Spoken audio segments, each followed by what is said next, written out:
How's it going, everyone? Welcome back to the channel. My name is John, and now we're only 2 weeks away from a major milestone, the launch of Artemis 2, which is going to send the crew on their journey around the moon. Right now, teams at Kennedy Space Center are in the middle of several days of critical testing to make sure the rocket and spacecraft are fully prepared and safe for flight.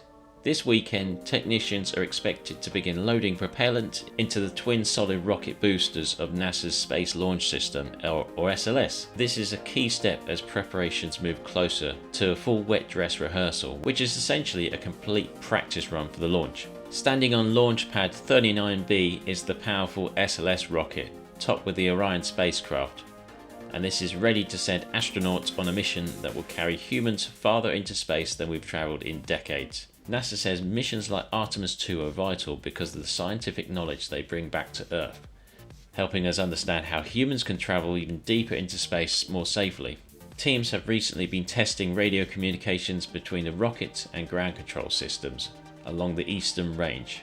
Technicians are also servicing the rocket systems and loading Orion with final crew items like tablets, medical supplies, and scientific experiments.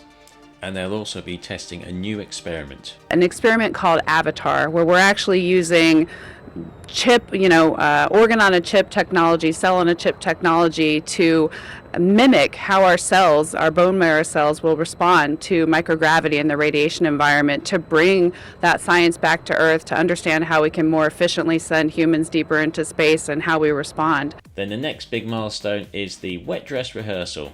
During the test, teams will load more than 700,000 gallons of super cold propellants into the rockets and go through a full launch countdown, then practice safely draining the fuel. It's one of the final major tests before the liftoff. Then finally, when launch day comes, the SLS rocket will generate about 8.8 million pounds of thrust, pushing the Artemis crew to speeds just under 25,000 miles per hour, fast enough to send them around the moon and beyond low Earth orbit.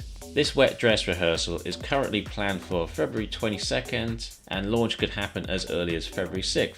And they've also got a backup date on February the 11th. Meanwhile, the Playa Linda beach near Kennedy Space Center will be closed ahead of the launch operations starting January 31st, and they will remain closed through to the launch period.